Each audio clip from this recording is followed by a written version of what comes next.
This is the first episode of the Metal Trap Rock and Metal podcast. The podcast is run by myself and Gary. So, just a little bit about ourselves first. Gary, if you want to continue. Yeah, why not? Well, as you can tell, there's a bit of difference in his accents. Obviously, you're from north of the border. I'm Yep. from sunny little Yorkshire, if you can call it sunny. But yeah, all this podcast is basically talk general shit about music and what we've got planned for the year, what we're looking forward to through the years, and just reviewing bands in general. But the bands we're going to look at more so is your smaller underground bands that aren't really well known and are local. Well, I say local, like we'll look at local bands to us, but mainly just the bands that you don't really hear of and you'll only see them with the support and try and build a bit of a hype that way, really. Ideal. So it's basically just a kind of a platform to reach out to smaller bands that don't really have that much of a following, and it's kind of try to stay clear of the mainstream side of things. Um, Obviously, everybody hopes to get into mainstream, so hopefully, once this podcast takes off, it's just another means to get there. Yeah, definitely. And like the thing is, we'll come on to it a bit later, but with us both being in bands, it is hard work to try and get things out there. So any little bit of publicity or promotion does go a long way and is appreciated. Yeah, absolutely. Like we've always had people within our kind of local communities, both yourself and both from my side, we've always had people willing to, promote for us and give us shout outs and things like that. And we've always done the same. So it is like music is the hardest industry to get a following, but it's also the most satisfying because you're helping other people out at the same time, Exactly. and that's what it's all about. So basically, the itinerary for this episode is we're gonna we've listened to some songs of a local band to me from Leeds called Isolate. So we're gonna go through and discuss what we think of them and their music and what they've got coming up. And from that, we'll go into the 5 most anticipated albums for ourselves from 2021, and then we'll just finish on our personal goals in music for the year. Excellent. So, isolate. Well, where do we begin with these? Oh, well, I've listened to two songs so far. Greyjoy and Witness. I think Witness was featuring Jack Flynn.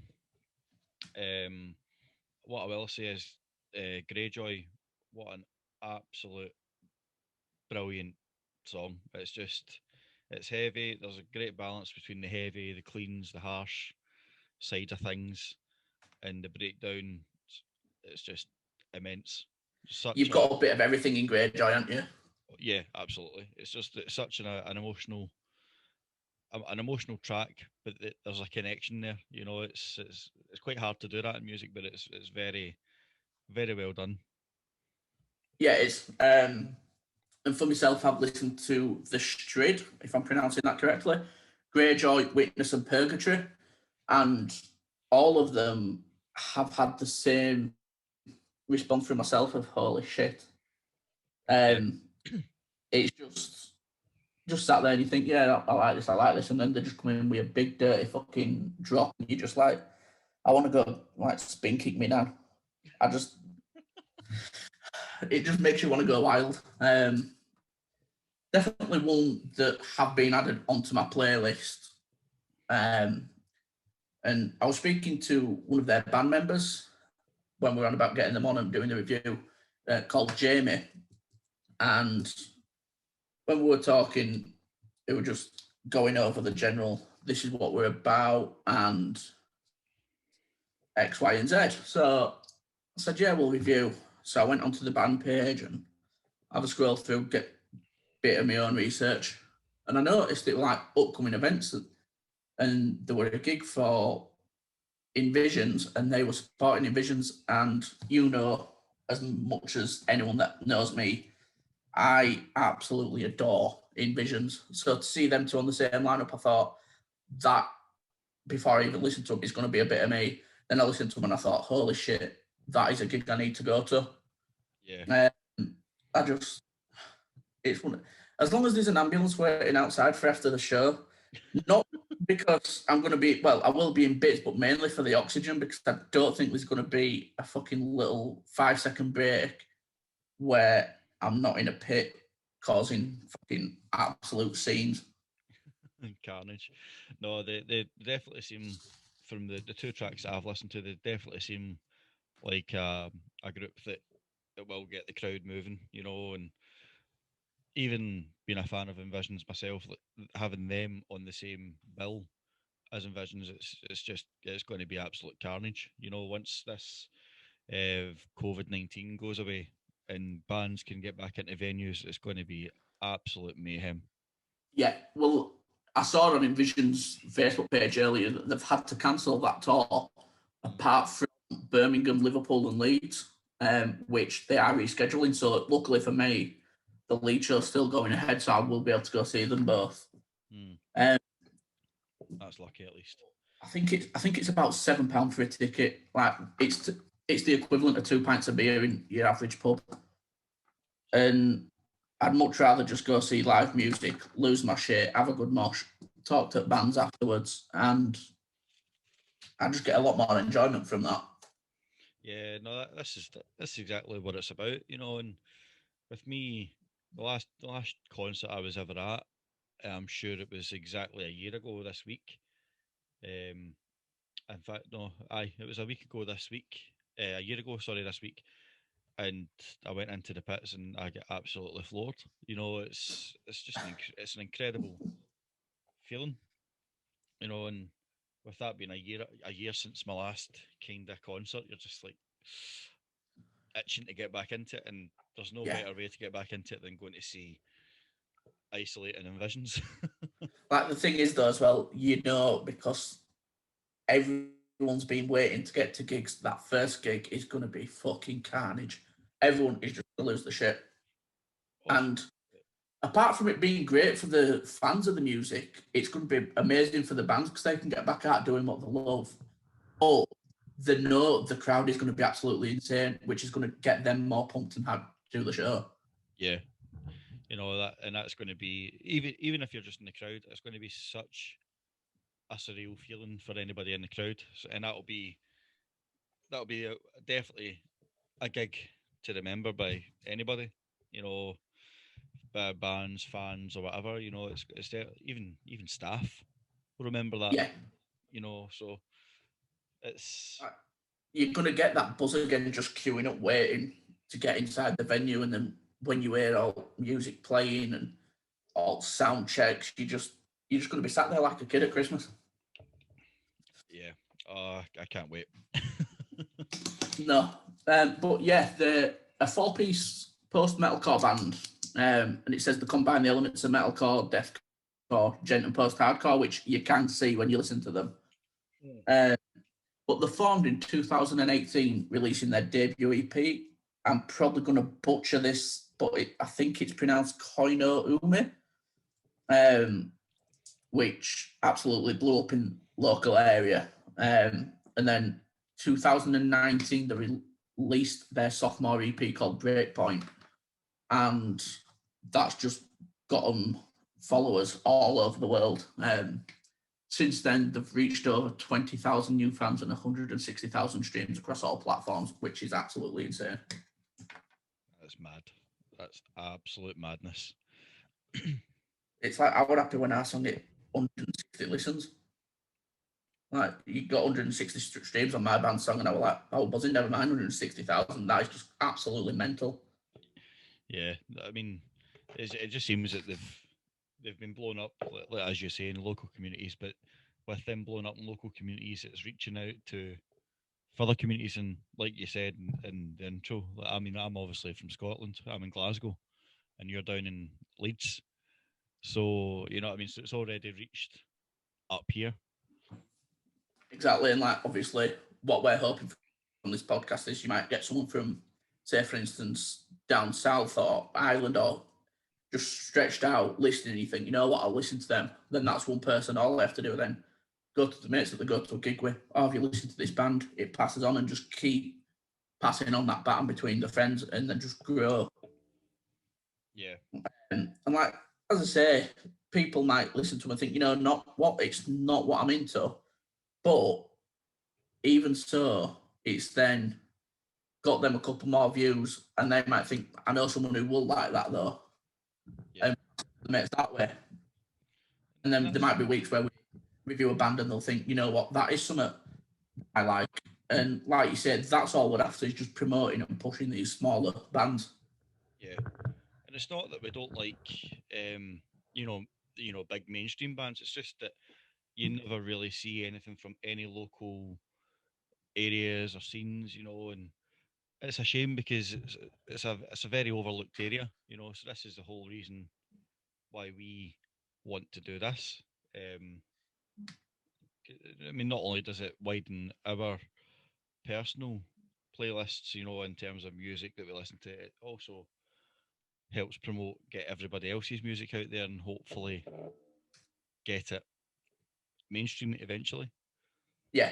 And like the thing is as well, people, if they want to go find something out about one of your major bands like Slipknot or Korn, My Chemical Romance, stuff like that, all you have to do is just go on Google Yeah, and you've got the information right there. And there's not much left on your bigger bands now that people can't easily find out. Whereas your smaller bands, apart from them being unknown, they might have a fantastic story on how they've actually become a band and got together that no one's going to know about. yeah, And you're not going to find that sort of stuff on Google. yeah. That's true. Um, but back to a little bit more detail of them. Um, so it's obviously four members, like I said. You've got Jamie on vocals, got another Jamie on drums, Rob on guitar and vocals, and Sam on guitar. And basically, when I've been speaking to them, well, it's a lad called Jamie I've been speaking to. It seems really down to earth sound, and to be fair, I recommend this band to anyone who likes the likes of August Burns Red, Architects, Wage War, bands along those sort of lines. Yeah, But in the next few months, they have actually got some new music on the way out, and honestly, that is going to be one for my calendar. yeah. That's going to be added to mine as well. So I think it's just a case of if you go onto social media and just search Isolate UK, their socials will come up, and just keep your eyes on their page for release dates, latest news, and hopefully soon once COVID goes away, tour dates and gig dates, because it is not something you're going to want to miss. Yeah, that's definitely one to look out for. I'll be adding that to my list. But It's like, I don't think we could have opened as reviews with a better band, to be fair. yeah, especially for the first episode as well. Yeah, It's. I mean, just listening to them, I'm definitely going to be listening to them a lot more. Um, Chances are I'm going to pick up some merch off them as well. I'm just looking through their Facebook. They've got yeah, a big cartel store. Just flicking through. I mean, their stuff is reasonably priced for a band. I mean, on sale just now. Their t-shirts are only $6.99. It's madness. Even a long sleeve shirt, $14.99, yeah. and It's not. it's not expensive at all. I mean, a hoodie, £30. That's cheap for any band. You go any guaranteed. You go to any concert, any show, and a t-shirt minimal is going to set you back around about £10 to £15. Yeah, hoodies you're looking at like 40, 50 quid, really. Yeah, and any show that I go to, guaranteed I spend a fortune on merch because chances are there's going to be merch lines that aren't on online. You can't Yeah, get them. It's you're just going to get your tour exclusives, aren't you? yeah, that's the word I was looking for. So that's that's brilliant. That is absolutely fantastic. But yeah, as I say, if you all go follow their socials, support them by streaming the music, buying the music, and if you have got a bit of spare money and you do like what they're doing, go support them by buying their merch, spread the word out that way, and hopefully in a few years we'll see them on a lineup for a major festival. That's a dream. But definitely, if they ended up playing any festival and that I'm there, I'm going to see them. I don't care. I'm going to see Definitely. And it'll be a case of people that will be like the camp we all go to the festival with. Oh, you have to see it this time. Oh, I ain't got anyone. Right, come on. You come with me. Or it's like, oh, you have to see. Oh, we'll have to go see one of these bands, the Massive. No, you're not. You've seen them before. Come on. yeah. And just drag them by here. Nah, it's madness. So definitely one to watch this space for. Yeah. A few years, and I think they'll be absolutely huge. Yeah, I mean, we'll look at the. Oh, who was it? Was it While She Sleeps? They broke into um, mainstream, but they started off the exact same way. Small venues, kept it small, um, and then they just blew up overnight. So I'm hoping it's the same for these guys. Yeah. Well, same with I Prevail on it. They just kept writing and playing small venues. They released the cover with Taylor Swift, and overnight they just blew up that way. Yeah, that was a. I mean, they guys they're pretty clever. They didn't really mess about. So Yeah, I mean, props to them. But I'm hoping the same success goes for these guys because these guys are just insane, that's absolutely insane. really say on this. To be fair, Yeah, no, that's it's a thumbs up from me. definitely a thumbs up from me as well. So moving on, uh, anticipated albums for release this year. Obviously, you've made a list of five, and I've made a list of five. Before, like we have actually recorded this episode before, but we had technical issues, which meant we had to re-record it, and then because of a few personal issues, we put it back a little bit. And since then, I have actually changed my top five anticipated albums a little bit. So I am actually looking forward to these more than I was expecting.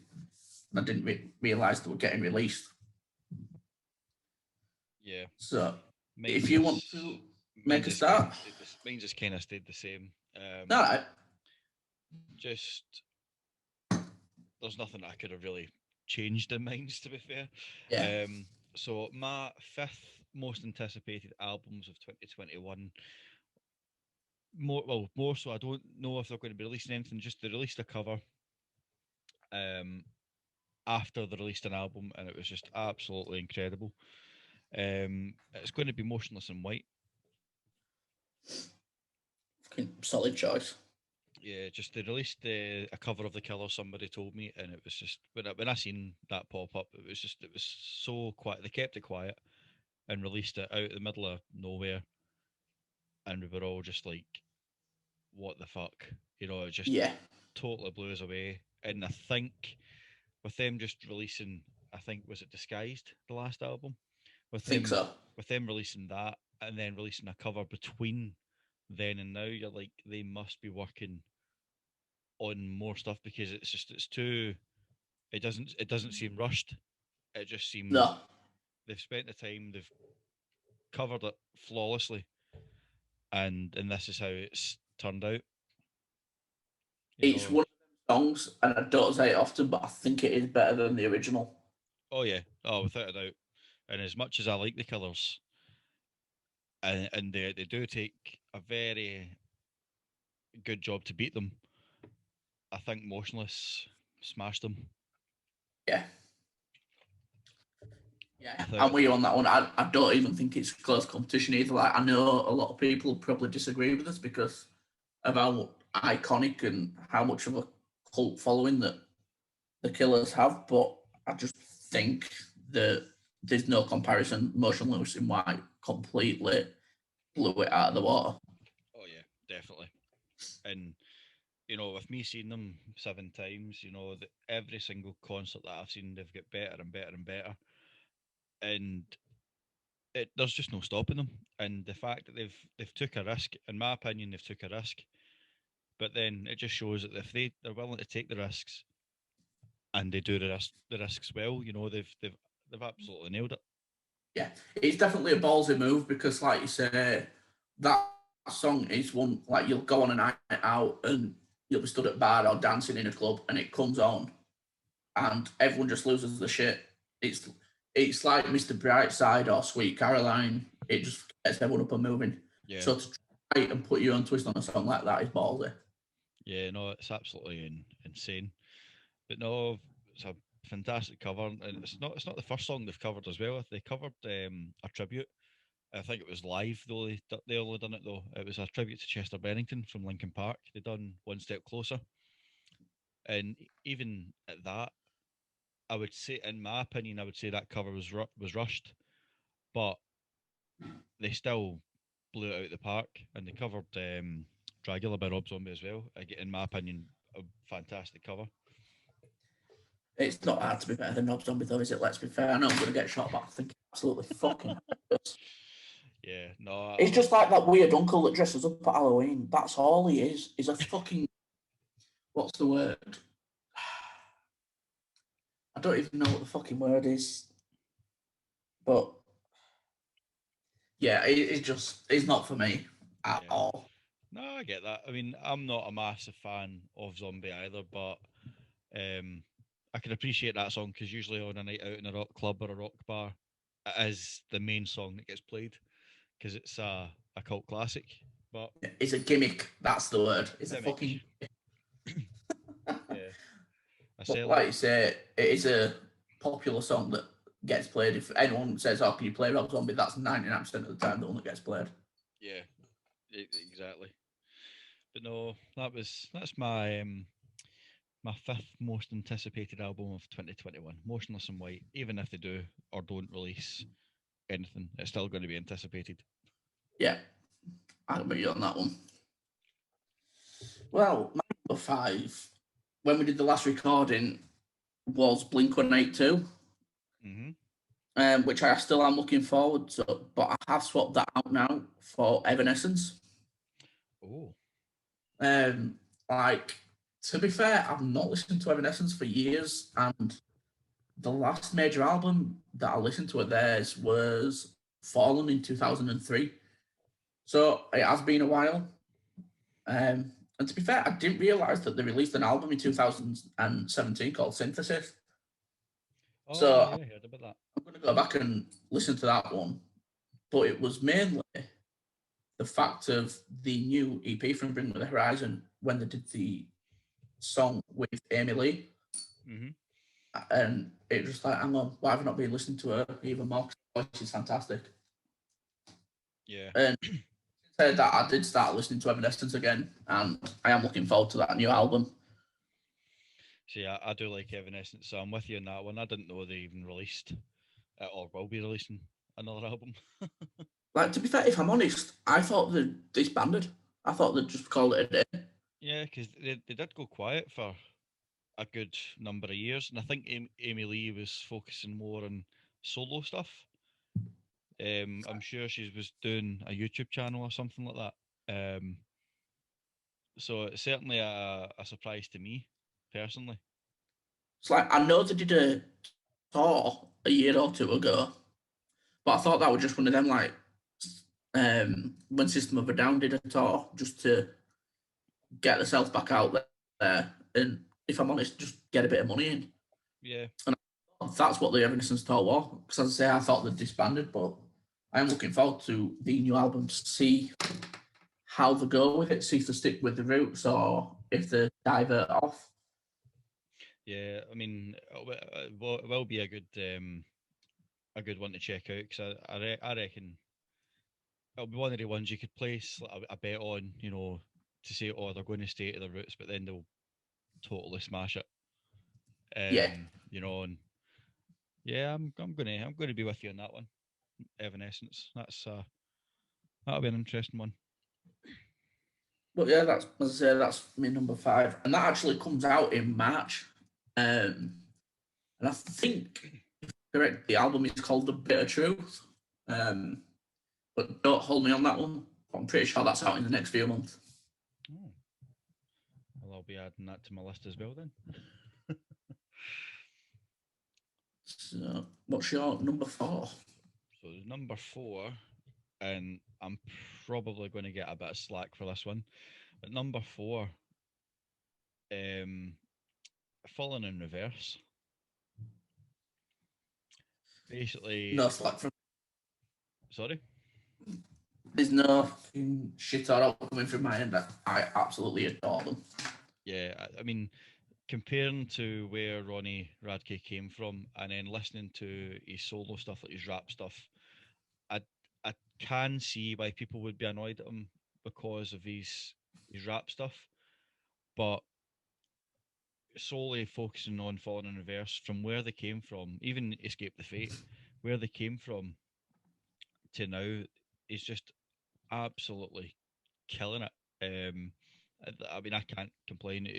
He's obviously grown up quite a lot. You know, he's spent time in prison. He's had substance issues in the past, but the fact that he's killing it now, you know, he's doing so much better musically than he was back then. Yeah, It's just incredible. And then it was when they released the Drug and Me as reimagined. You know, the kind of piano ambient version of the. that is gorgeous. That. Oh, it's stunning, absolutely stunning. I was in my work van driving down to Leeds. Funnily enough, one night, and it came up on my playlist. I was like, "Oh, Falling in Reverse." You know, they'll not get skipped. You know, I'll listen to it. And it took me a good 30 seconds to realise, hold on, I thought it was an advert or something, you know, through Spotify or whatever streaming service I was Yeah, using at the time. And I'm like, this is an actual song by Falling in Reverse. I didn't even know they'd released it. And I was like, oh my God. And then, you know, flicking through, listening to Carry On and Losing My Mind, Losing My Life, things like this. You know, they're absolutely fantastic. And I've always been a fan of them. I just didn't like Ronnie's attitude. yeah. I think the best thing he ever did was leave Escape the Fate. Yeah, no, absolutely. Um, I would say that as well because Escape the Fate done well with their own success with Craig, Abbott. Yeah, You know, and I think both bands that right the older stuff from Escape the Fate suits Ronnie, but the newer stuff, the older stuff that Ronnie done, Craig, it just doesn't suit his vocal style or him personally, which is where they've got their own success, the same genre, but their own styles and success. But Fallen in Reverse are absolutely smashing it for me, and I'm hoping that they continue and release a new album ASAP. yeah. Well, it's like you say, to say the issues that Rodney had when he was younger. I've just got some legal issues up on the internet here. Um, 2006, he was 22 years old, and he arranged to have a fight or something kicked off, and both parties brought friends with them. And one of the lads that Ronnie brought with him ended up shooting an 18-year-old 3 times and ended up killing him and wounded another person. So he was obviously arrested and charged with murder. Mm-hmm. Ronnie got placed on probation for 5 years and he had to pay just over $92,000 in medical bills. And he actually violated the terms of his probation, and that's how he ended up serving 2.5 years for the first one. God. Um, and because of that, that is why Escape the Fate fired him Ah, and replaced him with Craig. And it says in 2012, he was accused of hitting his then girlfriend and arrested in Glendale, California. yeah, I remember hearing about that. He didn't turn up to any of the court hearings, so he was charged with a misdemeanor counter corporal injury and misdemeanor false imprisonment.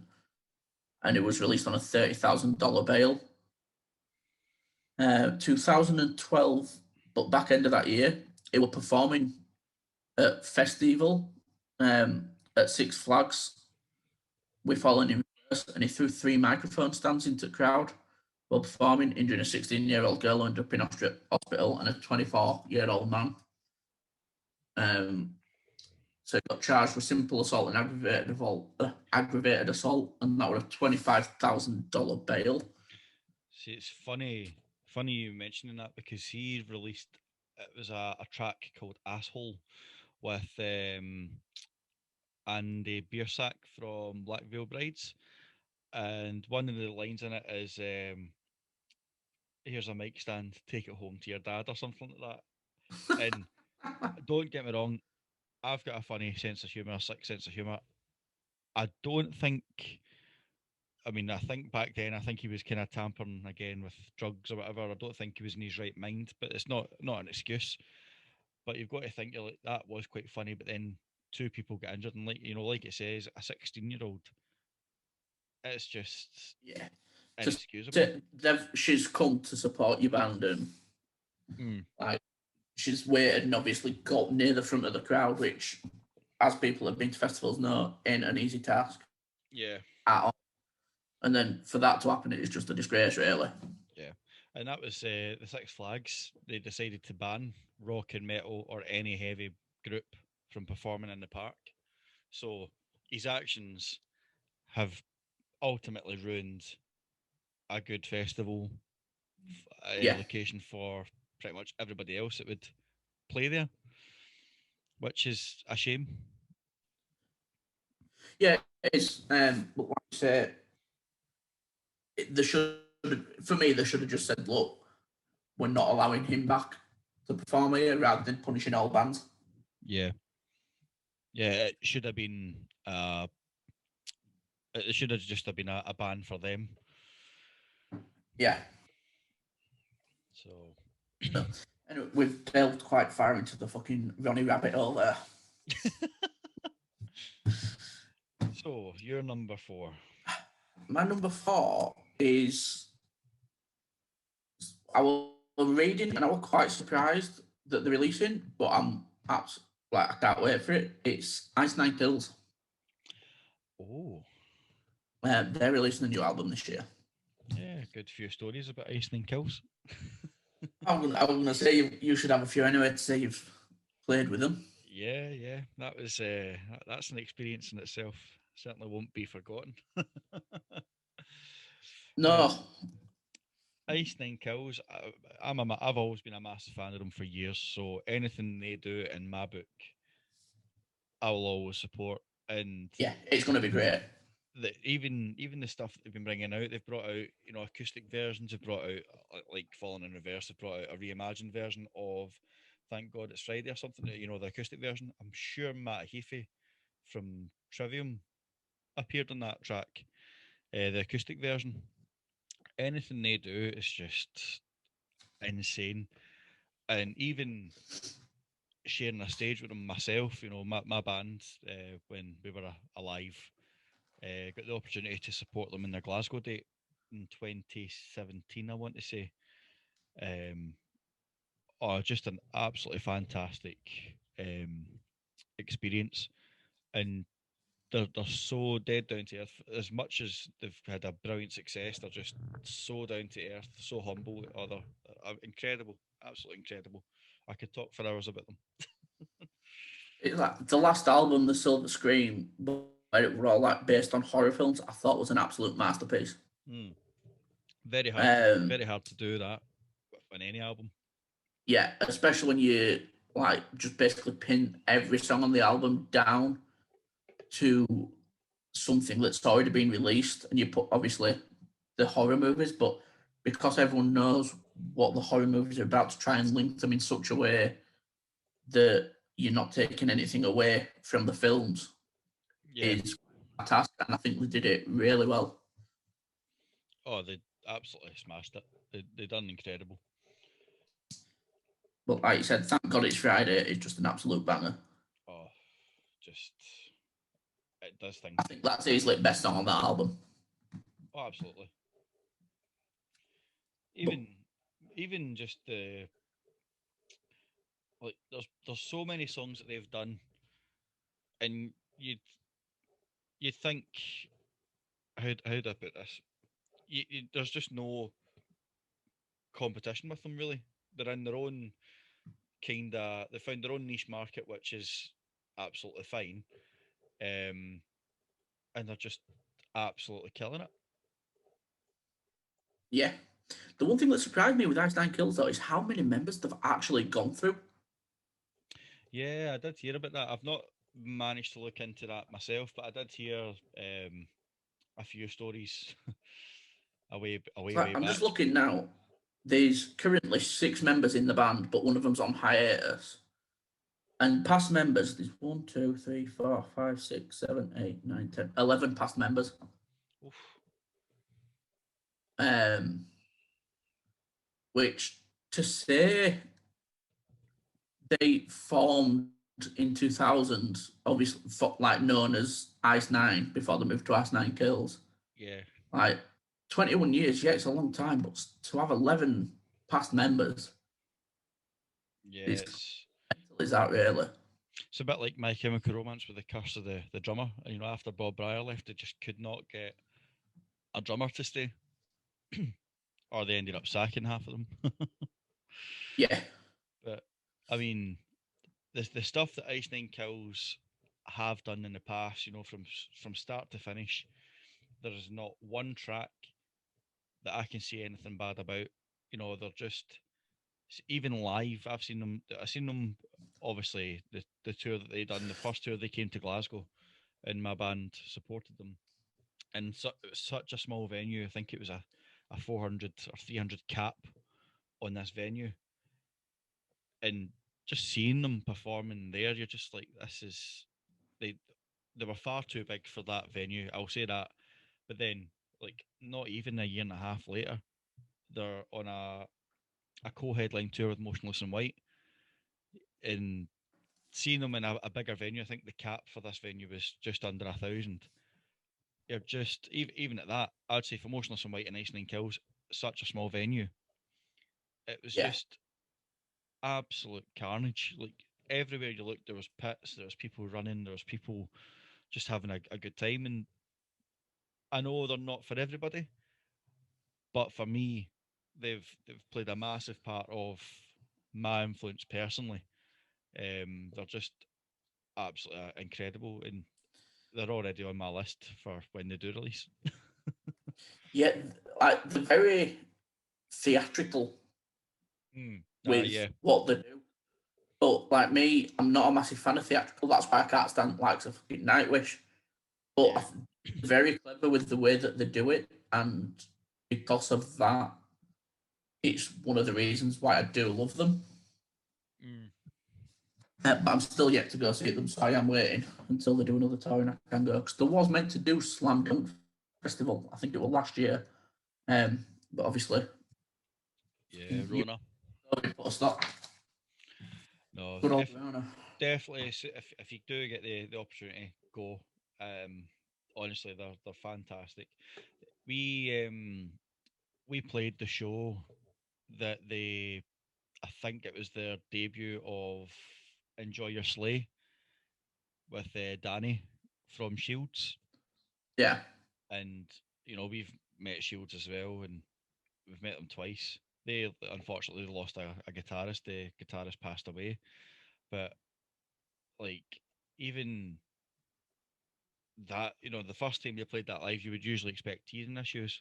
Nothing, absolutely nothing. Everyone was just pitch perfect, straight out the box. Away it went. It's like back in a good horse. It's first out the gate, first across the line. yeah. Absolutely mental. Love them. So on to our number threes. Number three for me. Um, Likewise, they released a couple of tracks last year, singles. Um, The Ghost Inside. Yeah. See, it's not a band I can comment on because I know you mentioned it, but I've just not got around to listening to them actually. Oh, see, I did put off listening to them for ages, but the first song I listened to, I'm sure it was Dear Youth, Day 52 in brackets. Honest to God, I felt like I'd been punched in the face. It just, any song they've done is just deep, emotional. It slaps. And likewise, they've had several past members. I'm just looking on their page just now to see when they started. So they started off known as A Dying Dream from 2004 to 2006, and then they changed to The Ghost Inside, and they were on a hiatus between 2015 and 2018 after a bus crash, when their tour bus crashed. But they are absolutely incredible. They released 2 tracks last year, or 3 tracks, I'm sure it was. The Aftermath, which is they revisited the scene of the crash where their tour bus driver passed away, and I think it was a truck driver. Don't quote me on that. They revisited the scene and recorded at the scene, and as far as I'm aware, they were doing it to raise awareness, and I'm sure that they put the proceeds towards the fund that was put up for the drivers that unfortunately lost their life. Yeah. Um, but no, the when they came back in 2019, they played at the Shrine in Los Angeles. The show sold out in 4 minutes. Fucking hell. Because everybody was just anticipating, them to come back. The drummer lost a leg, but watching that show on YouTube, you would never know the drummer was semi-paralyzed and lost a leg. And they're just honestly they're fantastic. Listen, any song you listen to, you will find a connection with, something personally or something relatable. But one song that done it for me was White Light, and that was about the vocalist Jonathan's brother that passed away. Uh, just such a raw, emotional song. It's incredible. Yeah, it's definitely a band I'm gonna have to listen to. Oh no, you have to. But yeah, it's just tragic. Like I said, to think how the band have to adapt going through something so tragic. Yeah, 'Cause a lot of bands could just see it as, well, it's shit. We'll just call it a day, and then things there. Which, to be fair, you couldn't blame them if that's what they did. But to come back um, and get back on the horse, as the saying goes, yeah. you've got to give them a lot of respect for that. See, one lyric that they done when I first heard it, it just put chills through my body, but it was not like bad chills. It just filled you, if you get me, if it makes sense. And it was Yeah, on. I'm sure the track was Mercy, and it's a breakdown, and he just shouts, "Life swinging hard, but I'm swinging harder." And I think that that line alone is why they haven't given up, because they know it doesn't matter how hard life swings a punch at them, they're going to get back up and knock fuck out it. They're going to absolutely, you know, kick it right out of the park. They're yeah, just they're incredible, absolutely incredible. And you typically do see that with any bands, that are signed to Epitaph or things like that. They're just going to be absolutely incredible. yeah. They've definitely got the right like motivation and work ethic in them. So definitely someone I'm gonna check out and see what they're about.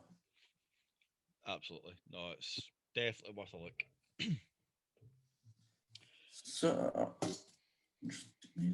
my number three, well, I'm not going to go into them much, just for the fact of, for those that know, it's my number three is Ginger.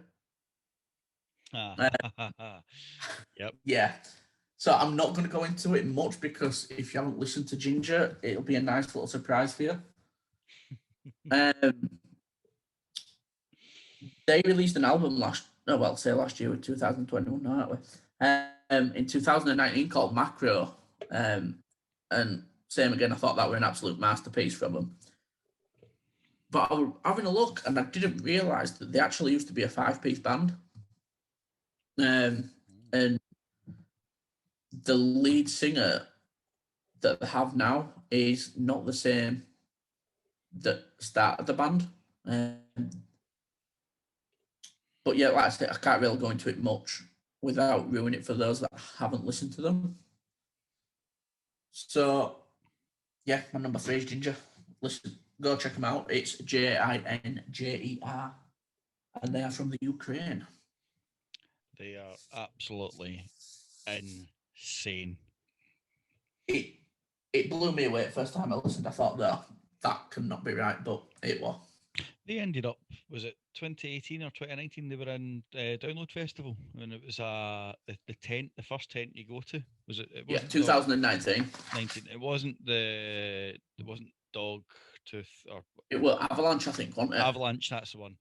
And not to rip the piss, Avalanche is quite a small tent, and there was people queuing at every single entrance and exit trying to get in to see them.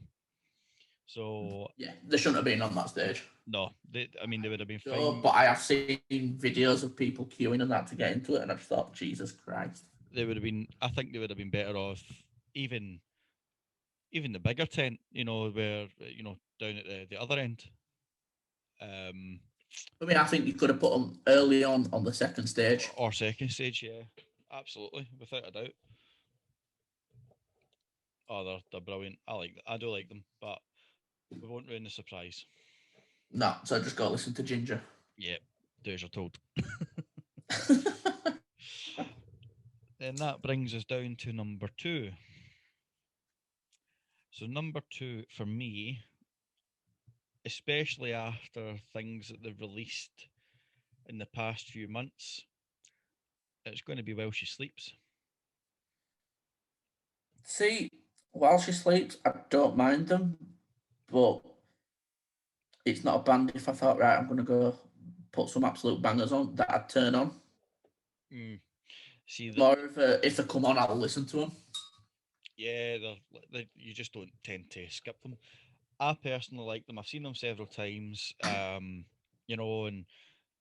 the way obviously with COVID-19, bands lost a lot of money, and they were kind of being not scripted, but kind of, I would say, suspicious with their online activity. Like they'd changed their logo, they'd done a few things that were pointing towards them, disbanding or taking a hiatus of some sort. And everybody's like, "Oh no, please don't tell me it's they're packing it in."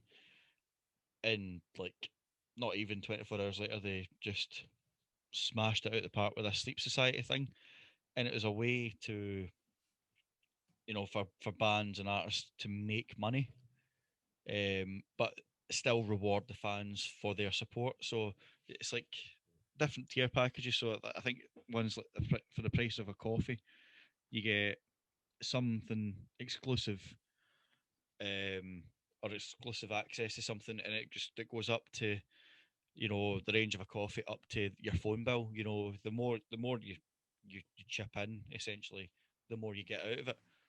Yeah, But they're they're just, even Sleep Society as a song, it's just absolutely incredible. You cannot um, fault them. And I know they got a lot of slack for it, thinking, well, why don't you just get a job, But for a lot of musicians, their job is writing music. And writing music, you don't really earn any money from. You only earn the money after you release the music. And so this is the big thing, the big stigma about it, or what with certain MPs just now saying, "Oh, anybody in the entertainment industry, you know, get another job." But yeah. this It's this easier to say just get another job than it is to go do, especially when you've put all your life into what you're doing as well. yeah, exactly. And this is the thing, like, music for a lot of people, it's a way to vent, it's a way to release um, negative energy or feelings, and it just helps people get through the darkest of times. in for, and basically for them to be told you're not getting any support, tough, you know, for them to then turn around and be like, well, if we're not going to get any support, we're we're going to do something about it. And so many other bands now have started kind of on the same bandwagon. They started doing different deals, different packages, and you cannot fault them.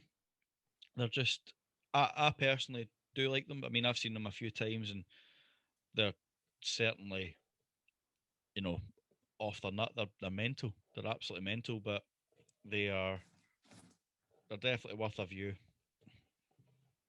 Like you say, I think what they did with the whole Patreon was a genius idea because it's a case of them just said we can't do anything for you because of the whole Rona situation, Hmm. but we need your support. So if you support us in this way, this is what you can get for that, rather than just saying, look, can you donate a bit of money to keep us going? And you are getting things in return, which I do think is fantastic. I think the way they done that though was was fair. Instead of them just saying, "Look, we need your help. We'll take your money," and that's it, you know, and you can have the satisfaction of knowing. I mean, that would have been enough for some people. They would have had the Yeah, satisfaction of knowing that they helped save their favourite band. But then the fact that the guys in Welsh Sleeps have just turned around, well, no, we can't expect them to support us without giving something back. And to me, it's just a completely selfless act. You know, it's going to cost them. It would cost them a lot of money, but then they're going to be earning more money. yeah, You know, and if anything, just now, that's what bands need, and they need their fans to support them. They need their fans to be there for them. Um, you know, and I get it; it's difficult, but fair play to them. You know, the fact that they've put their fans first, even when they're trying to kind of get a coin, it's it's still a very selfless thing that they've done. yeah. It's like I say, I'm not a huge fan. I listen to them when they come on, but I've got nothing but respect for everything they have done through the whole Rihanna situation. Yeah, no, absolutely. Just I like them. You know, like I was saying on the first episode, they always leave an impact on you. They always leave an impact um, on the venues, you know. And I'm pretty sure when I seen them in Glasgow in the garage, there's a balcony, and you know where people can stand and they get a bird's eye view of the stage. Yeah. Loz, he climbed up onto this balcony and jumped into the crowd. And there's a video on their Instagram. I'm almost certain it's still on. Um, you can just see me with my Chicago Bulls hat literally surging through the crowd just to grab his leg after he jumps into the crowd. And he got on stage after he done that. He got on stage like, "Yeah, I'm in trouble now," and he was. He get absolutely slated for it off the venue. You know, health Yeah. and safety risk. But at any metal show or rock show, there's no such thing as health and safety. I mean, they've got flames that go up. They've got gas that do mad, you know, things. And okay, it's just honestly, if you get the chance to see them, see them. They also done. I think it was Laws that climbed up some festival, Empiricon festival. He climbed up there's like a kind of support beam at the side of the stage. He climbed up to the top and tried to hang on to the speakers, but the speakers are only held on by a chain. So as soon as he put his foot on it, it moved, and you can kind of see him like, oh shit, I didn't think that was going to move. And it goes to the drummer, and you can see the drummer just looking at him like, you have got some set of balls. Yeah. Honestly, it's amazing. Um, they are definitely one of my favourites. And after Sleep Society, I'm hoping for a new album, 100%. No, it's to be fair. I'll listen to it when it gets released, just to see what it's all about. Yeah. I if they didn't go about the whole supporting the fans and getting the fans to support them in the way they have done, I probably wouldn't have listened to it if I'm honest. Yeah, But I no, think that's because of fair. that, I think they at least deserve a listen from me. Oh, Uh, absolutely. So once that comes out, I will have a run through and see what I think. Yeah. No, there's definitely is something for everybody. I mean, even their older stuff, but their newer stuff is insane. But no, they've made my number two spot. In fact, their guitarist jumped off the drum kit. I can't remember what festival it was. It was in America. He jumped off the drum kit and then burst his head open, but still played the show. And they rinsed his wound out with energy drinks. Fuck you know. Honestly, it's insane, incredible. Oh, that's fantastic. So let's have a look. My number two, I've got Bullet for My Valentine. Um, like the last two albums, I've had so many mixed reviews. Um, like there was Gravity and Venom, I think it was. Mm-hmm. And the amount of reviews from that were, oh, it's great, and then you speak to someone else like, oh, it's absolutely abysmal. Like me personally, I love both of them, and yes, it's not as heavy as the Poison and Screaming Fire did, but I still thought they were fantastic bits of music. That yeah, it's not appealing to all the fans because there is a change in the music, and Mm. they can't deny that, but they have still stayed true to the roots to a degree. Like they haven't done a Bring Me the Horizon, let's say, and gone from heavy to the absolute fucking horror and shit stain that was Ammo. Yeah, that They was haven't, quite disappointing. yeah, they haven't done the drastic change like that. They've just altered the way they play, and I think a lot of it was to do with Matt's voice. Yeah, well, he ended up getting surgery on his voice, I'm sure. Hence why their bassist, I think, He does a lot of the vocals now, doesn't he? yeah, he does a lot of the harsh Like vocals. the screams. Yeah, I mean To be Matt fair, will still do them, but it's more so the bassist. I can't remember his name. It's either I think Jason or Jamie. Jamie. I think it is. Jason Yeah, used to be the old one. I think. Um, Jason James. Aye, that's a past member here.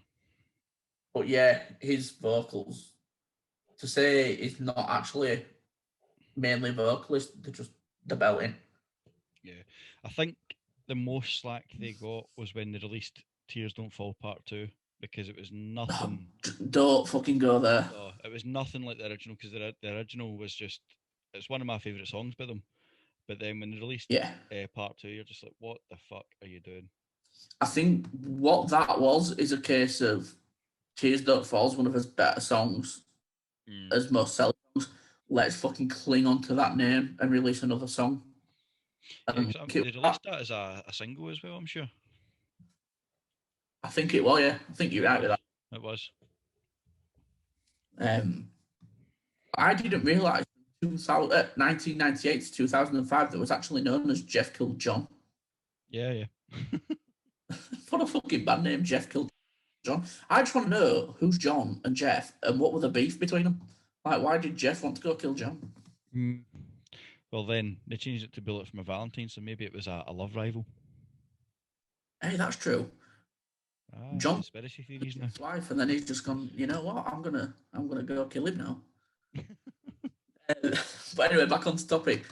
Their first album, The Poison, is if not the best, it's definitely up there. Um, like it's it's just an absolute masterpiece from start to finish. It's hard to believe that that came out 16 years ago now, I know, but 2005. when you look at the songs on there, you've got Four Words to Choke Upon, which is my all-time favorite Bullet song. You've got Tears Don't Fall, All These Things I Hate, The Poison. It's just mental to think they're all on the same album. And talking about, them, they've done it to follow up from that. They've got Screaming Fire. It's hard to believe that the same band that done Tears Don't Fall, All these songs, Waking the Demon and Screaming Fire, things like that. They done Hearts Burst into Fire, which is an absolutely stunning song. And It's it's an also, underrated song. oh, absolutely. And then to follow up from that album was Fever. And it was Begging for Mercy, Your Betrayal, heavy, heavy songs. And you're just like, how can they go from Hearts Burst into Fire to this? It's, oh, they're incredible. I love them, and I'm actually surprised they never made my list. Like, one thing that surprises me though with Bullet is Temper Temper and how underrated of an album that actually is. Yeah, the album is a good album. It's just that song, Tears Don't Fall Part 2, Yeah, just to me, as much as I love Bullet and I'm a fan of them, it does not make sense. It doesn't fit in. But then it could be them, doing what any other band has done, testing what, treading water to see what styles they can go down because every band has to adapt. I get that, every band will have to change their style one day. Um, but Tears Don't Fall Part 2, it yeah. didn't do it for me. And I think when you look at it and you think they've actually put Tears Don't Fall Part 2 onto that album, you think how shit must the songs been for him to actually scrap it and put that in over them? Yeah, yeah, no, you've got a point. You just think, yeah. But like, I don't know if you've heard it, but like the cover that they released like on the deluxe version of that album, I think it was, of Whole Lot of Rosie by AC/DC. Oh, I don't think I have actually. I think I've only got the normal version. Yeah, they did it on the live lounge for BBC Radio 1. Oh, I'll need to look into that. Remember when That'll be it came interesting. onto the radio, I was sat in canteen at work on my break with headphones in, and it came on. I thought, all right, a lot of roses singing along. I thought, hang on, I fucking recognise it, isn't it? And it like that bullet for my Valentine. I thought, am I pissed? Like, am I on something here? But honestly, I think it's a great. It's not AC/DC by any stretch of imagination, and it's not as good, but it is still a great cover. It's a bit concerning that your first go to is "Am I pissed?" but Whilst at work. exactly. But no, don't get me wrong. I'm going to have to look into that. That's something that I've obviously overlooked, which is surprising. With me being a fan of them and all, but Yeah. and seeing them 6 times. um, they've never ever played it live, as far as I'm aware. In any headline tour that they've done, but no, Just send it over to you now. spot on. That is going to be played shortly. But yeah, it was just one of them. It was a case of wow. Yeah, no, fantastic. Yeah. So on to your number one. Like I know this is, but Yeah, let's get it there. it's not surprising for me, seeing as I've seen them like 100, well, not even 100. I've seen them a few times and I love them to bits. And likewise, I'm massively influenced by them. A Day to Remember. Like I said, I'll leave you with a day to remember for yourself because they do nothing at all for myself. Don't get me wrong, I understand why people like them and everything like that, and I get why they're as big as what they are because, like, musically they are really good and talented and stuff, but it's just not my cup of tea at all. Yeah, I mean, don't get me wrong. When I first heard the first song I ever heard from them, funnily enough, was "If It Means a Lot to You," which is, I'd say, 90% acoustic. The last bit is just the full band playing. But after hearing that, and then on to Downfall of Us All and things, the rest of the stuff they've done, they've always remained one of my favourites, and they always will be. But the last few months they've released singles, which is being Degenerates, which is a slightly different style from what they've done to, I think they even done a collab with Marshmallow. It was Rescue Me. Alright. Again, not my style, but a fantastic song. And then they've released Mind Reader and Brick Wall. Don't get me wrong, Brick Wall was, I would say, slightly underwhelming from my perspective. Um, just because every song they've released so far, like Degenerates, Rescue Me, and Mind Reader, it was a wee bit kind of. They would have been better releasing it first, I would say. To kind of show, oh, here, this is what we're doing, and then it blows the rest out the water. Yeah. But no, I know you don't really listen to them, but they're one of my favourites. Always will be, and I've got them tattooed on me. There'd be issues if you didn't like them then with having tattoo on you. Yeah, I will suppose a bit late to not be a fan of them now. But yeah, as I say, I'll probably get a lot of slack for this as well. But I've listened to A Day to Remember a few times to try and get into them and can't do it.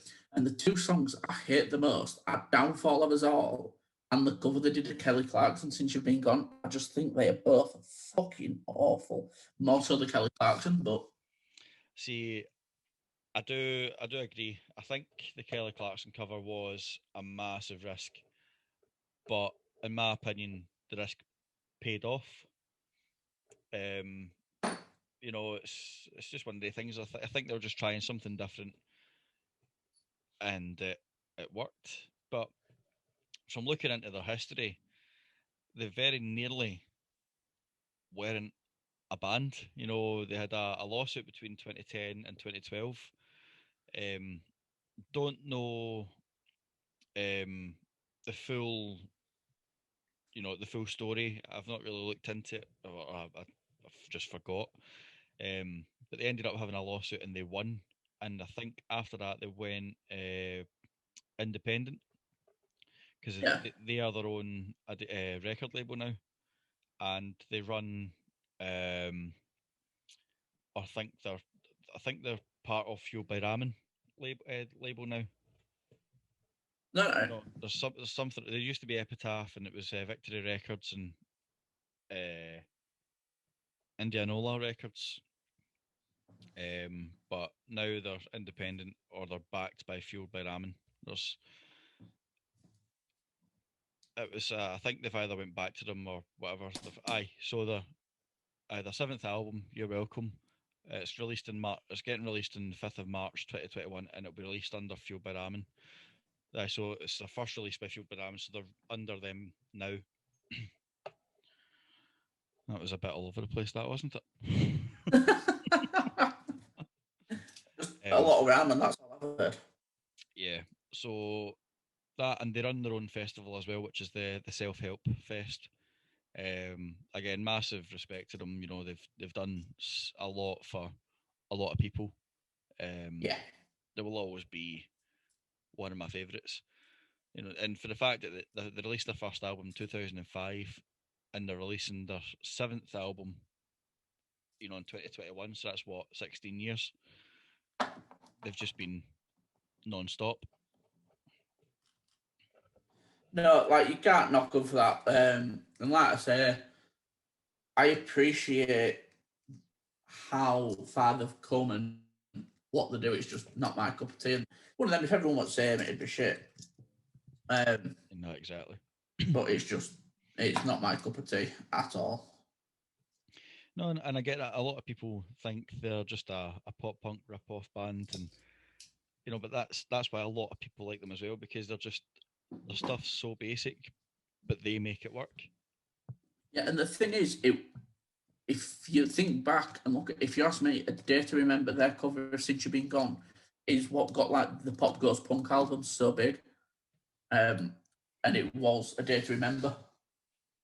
Yeah, no, they covered Cable Car.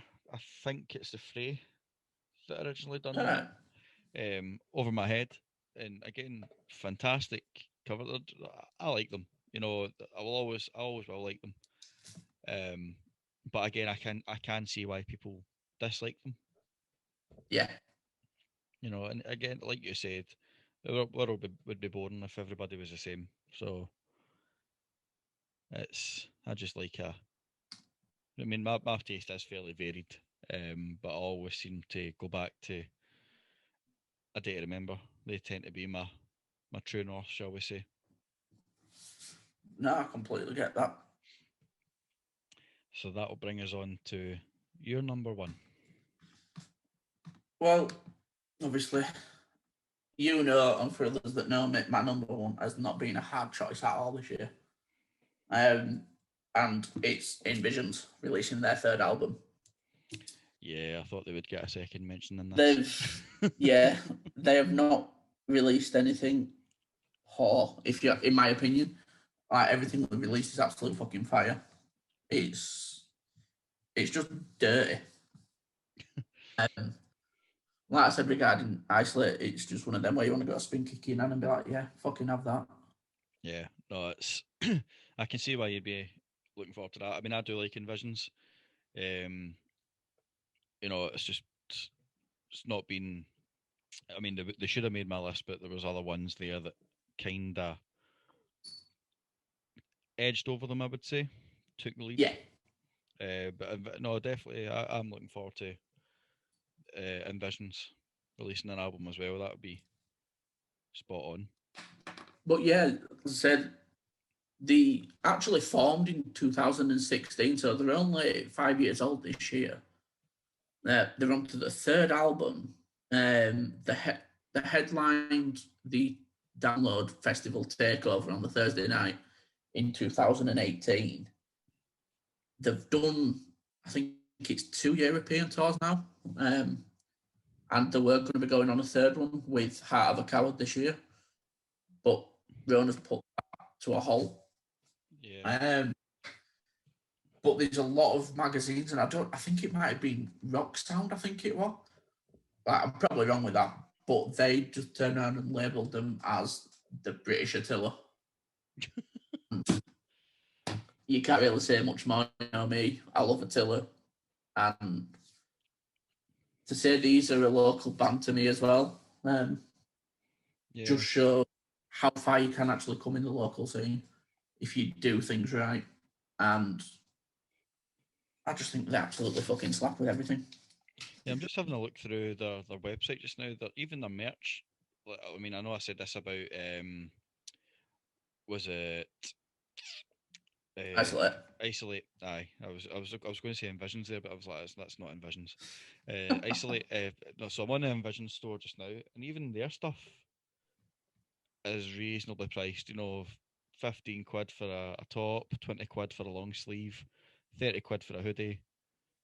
You know, again, Yeah, I wouldn't say that's too bad. They've even got their own sunglasses. £5 for that's sunglasses. what. Yeah, that's what I was just about to say. They've even got that in line of sunglasses. Like to be fair, I'm currently in my Envision's top. Well, I say my Envision, one of my fucking many bits of Envisions merch. I'm in that now. But I think they are a band people need to listen to, especially if they do like the likes of Attila. Yeah, But like I've spoke to them a lot of times after gigs and stuff like that, and they are the most down to earth band you could ever want to meet. They've got time for anyone. They'll stay after shows at the merch table, talk to you, have photos with you, and yeah. just talk bullshit. Just a quick point. Was there not somebody out of our mutual group that got a lot of slack for wearing one of their beanies because of the type of logo that was on it? Oh yeah, I've had it, and Stevie's had it. Um, I've just seen it in the store there, and I was like, that twigged a memory. So it's the Envisions logo, which is the IV combined NT. So I could see why people would get slack for it, but at the same time, at a glance, you'd be like, oh, here that's wrong. But then when you look at it, it's really not. no, it's like as I say, Stevie got a load of shit for it. I've had it before, and it's just like end of the day, I'm supporting the band. Like Yeah, it is what it is. Some people might go out and they might be wearing a Man United shirt. That offends me because I think it's disgusting. and offensive, and no one should have to put their eyes on that. Mm. It's not actually offensive. It's just I'm not a fan. Yeah. But it's like fantastic with what they're doing as well is like the tour that they've just had to cancel this year. When you look at the dates, like they're playing at Audio in Glasgow. There's a venue in Liverpool, Fuel Rock Club in Cardiff, and I think Firebug. I think that we're under the same bracket. All the gigs that they're doing at them venues are free. That's good. So you can just rock up and go in. It's not going to cost you a thing, which I think is amazing. And obviously, I know they've had to cancel it, so they are going to reschedule for some point. And they might do the same again and do it as free. If not, it's not going to cost you a fortune. Like looking for when they play the Key Club, when that gets rescheduled, tickets for that are £11. That's not bad. What the fuck's £11? Nothing. It's nothing. To the likes of us, it's a mere couple of pence. I fucking wish 11 could be a couple of pence, but it's just like you can go through 11 quid in 10, 15 minutes in a pub. Oh, easy. But I think one thing I do like about Envisions with I think that different is because they don't have a bassist. I was just looking at that. It's two guitars and a drummer. Yeah, it's they're a 4-piece. But then I suppose with how heavy they are, they don't really have the. I mean, even looking on their actual website, and you scroll down to tour dates, the size of the bloody strings in his guitar. That's possibly why they don't have a bassist, because the guy's using bass strings on his guitar. It's like I think try that. Like they do obviously they play bass through like the backing tracks. Yeah. Don't quote me on this.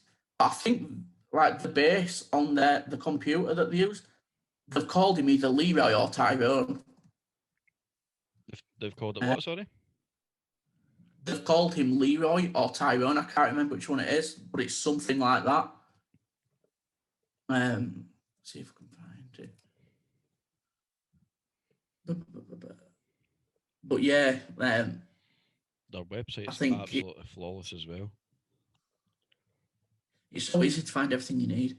You know, exactly. I was looking through the store there, but even for a local band, you wouldn't expect them to have everything that you need for a band site. That's phenomenal.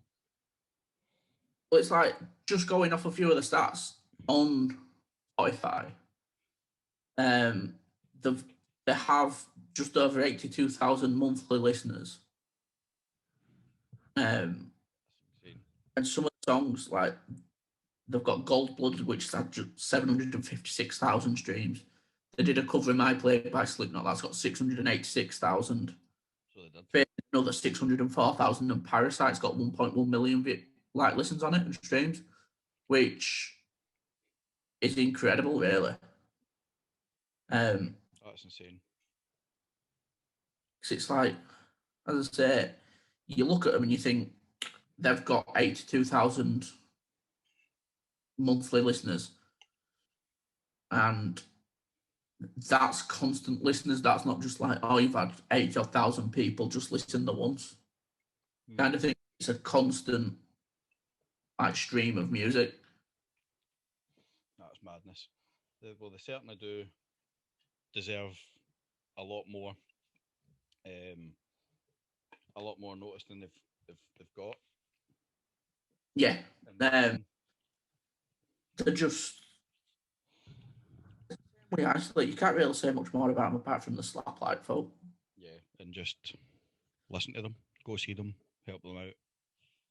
Definitely, and especially to say likes of their shows, like at certain venues that are free, you've got no reason to not go. Yeah. But yeah, that wraps up our 5 most anticipated albums for this year. Smashing. So with that being the first episode pretty much covered, I think we'll have a few more ideas in the schedule. I know we've got a few other bands that are wanting featured. We've got a few bands that are willing to do a virtual interview and things like that. We'll have more information on that shortly. Yeah, but All like you say, it's the bands are willing to come on and do the interviews. So, like before we actually put the podcast out and record it, we will mention who the band is. So if you have got any questions that you want us to ask them, just put them into the comments and we will get them over. yeah, and we will be posting these casts onto YouTube and things like that as well. So everything will be linked in the same place on the page. It will, and obviously we'll put links to every band that we talk about, socials on the description of the post for the episode. But just to make it a lot easier for everybody. yeah, but just before we wrap up, personal goals musically for us both. Oh, Little quick 5 minutes. What you got?